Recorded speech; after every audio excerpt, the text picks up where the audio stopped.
ដើម្បីបង្កើនផលិតកម្មបន្លែប្រាក់ចំណូលនិងការរួមចំណែកដល់ការការពារបរិស្ថាននិងផ្ដល់អត្ថប្រយោជន៍ដល់កសិករប្រមាណ90នាក់គម្រោងឈ្មោះការអភិវឌ្ឍការអនុវត្តកសិកម្មអេកូឡូស៊ីក្នុងការផលិតបន្លែសម្រាប់សហគមន៍កសិកម្មនៅកម្ពុជាបានចាប់ផ្ដើមអនុវត្តទៅក្នុងតំបន់គោលដៅរបស់គម្រោងគម្រោងនេះបានធ្វើការផ្ទាល់ជាមួយកសិករជាក្រុមផលិតបន្លែចំនួន90នាក់មកពីសហគមន៍កសិកម្មចំនួន3ដែលមានទីតាំងនៅក្នុងស្រុកបាណន់ក្នុងខេត្តបាត់ដំបងនិងស្រុកស្វាយលើក្នុងខេត្តសៀមរាបតាមរយៈការផ្ដល់នូវការអនុវត្តជាក់ស្ដែងនៃបច្ចេកទេសផលិតនិងការប្រើប្រាស់ជីធម្មជាតិបូកាឈីនៅក្នុងផលិតកម្មបន្លែហើយគម្រោងនេះបានផ្ដល់មូលនិធិដោយ AFDI និង AFD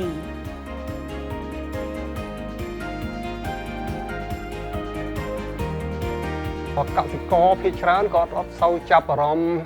ការប្រើប្រាស់ជីធម្មជាតិទេគាត់គិតតែផលធ្វើម៉េចឲ្យបានផលច្រើនអញ្ចឹងគាត់ប្រើជីគីមីនឹងច្រើនហើយក៏អត់គិតដល់សុខភាពដី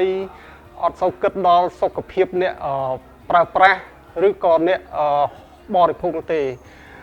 អញ្ចឹងគោលបំណងសំខាន់គឺចង់ឲ្យកសិករនឹងយល់ដឹងពី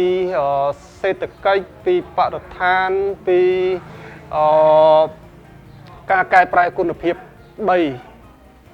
ហើយធ្វើយ៉ាងណាអ្នកប្រើប្រាស់អ្នកបរិភោគនឹងគឺមិនប៉ះពាល់ដល់សុខភាពដែរតាមរយៈការធ្វើកសិកម្មនឹងវគ្គបណ្ដុះបណ្ដាលការដាំបន្លែនិងការផលិតជីធម្មជាតិបូកាឈីហើយពួកគាត់ក៏អាចយល់ដឹងអំពីរបៀបដាំបន្លែជាមួយនឹងការបង្កើនការផលិតកាត់បន្ថយការចំណាយលើសពីនេះទៅទៀតពួកគេអាចលក់ផលិតផលរបស់ពួកគេចូលទៅក្នុងទីផ្សារនិងតាមរយៈប្រព័ន្ធផ្សព្វផ្សាយសង្គមដូចជា Facebook, Messenger និង Telegram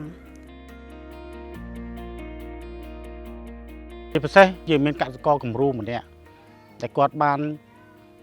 យកបទពិសោធន៍ពីសសកយើងបានបង្រៀនពីបច្ចេកទេសតាំងពីចិញ្ចឹមមាន់បន្លែផែនការអាជីវកម្មជាអ្នកដឹកនាំហើយបច្ចុប្បន្ននេះគាត់បានរៀនសូត្រពីគ្រូជំនាញខាងផ្នែកជីអូកាឈីដែលបានមកបណ្ដុះបណ្ដាលគាត់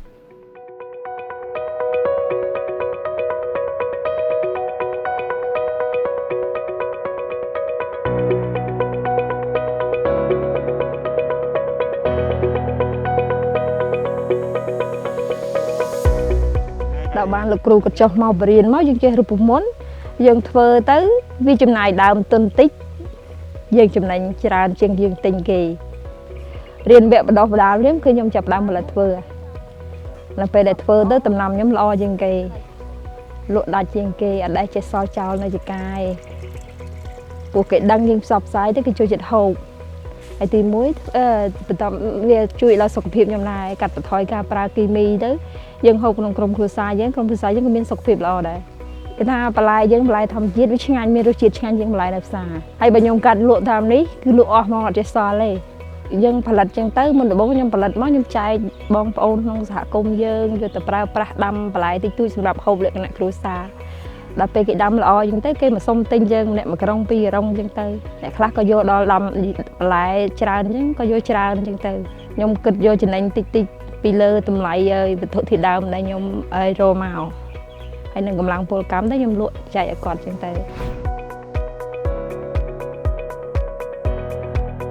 លើសពីនេះកសិករអាចរកប្រាក់ចំណូលបន្ថែមដើម្បីផ្គត់ផ្គង់គ្រួសាររបស់ពួកគាត់ដែលផ្ដល់អត្ថប្រយោជន៍ដល់ប្រជាពលរដ្ឋប្រមាណជា270នាក់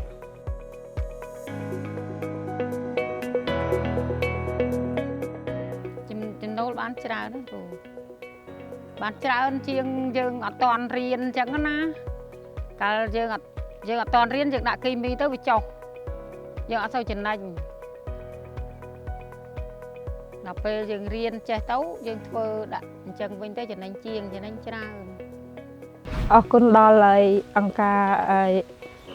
សសកដែលបានផ្ដល់វគ្គបណ្ដុះបណ្ដាលរៀនសូត្រដល់ចំណេះដឹងដល់ខ្ញុំឲ្យខ្ញុំចូលរួមវគ្គបណ្ដុះបណ្ដាលផ្សេងបានចំណេះដឹងផ្សេងយកមកអភិវឌ្ឍគ្រួសារសង្គម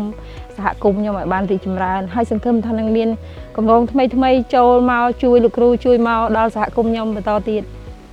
ក្នុងនាមខ្ញុំជាប្រធានគម្រោងខ្ញុំមានការសប្បាយរីកមែនទែនហើយក៏សូមថ្លែងអំណរគុណទៅដល់ម្ចាស់ជំនួយហើយក៏សូមសង្ឃឹមថា